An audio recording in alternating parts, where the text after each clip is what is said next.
I recently spoke for a dream company. Maybe you've heard of them. Target? I know. Insert all the comments about how much I love Target and all the stories about walking in needing one thing and realizing I actually need many things. You know how that story goes. Now, this particular event was for their design and development team, the people who conceptualize, create, and bring it to life.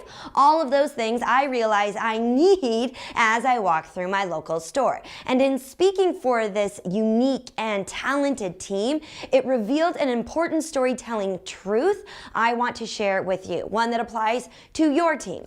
Now, often within an organization, especially those as large as Target, but all mid to large businesses, we think of the marketing team as the storytellers, right? They're the ones responsible for bringing new products, services, ideas to the marketplace, to tell the story to the consumer, the customer, the client in a compelling way so that that person will buy.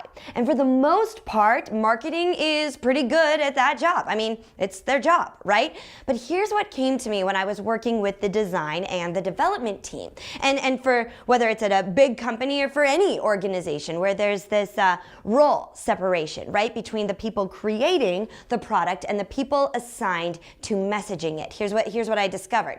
The stories actually start with the designers, with the developers, the engineers, the builders. The stories start there with them. They are the ones who identify a problem or are given the spark of an idea or a solution, and then because they are so able to do so, create something to solve that problem or fill a gap. Those moments of inspiration, those sparks of product creation, those moments are stories. The creators are the holders of the genuine birth stories or story of something new or an innovation on something old. Now, what happens, because this is their job, is the development team gets to work designing and creating and doing. They don't focus on the story. They're not necessarily supposed to. And eventually the product goes through the various internal challenges, or not challenges, but channels.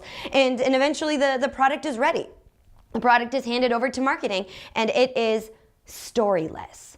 The story gets left back on the design room floor. So marketing then has to figure out what story to tell without having any idea of what story was there in the first place. Now, it only took a few conversations with that team at that event to realize that many of their best stories are living within those designers and never get told. Now, I'm not here to place blame. This is simply what happens when companies grow big enough that roles and responsibilities need to be segmented and separated, and some would say siloed. But we could all do better to not let really cool stories become this is gonna sound dramatic, but like the forgotten victims of corporate efficiency or whatever. So how do we solve this problem? Well, two simple ways. First, to the designers, creators, engineers watching this video, when you send your product off, make sure you send it with the story.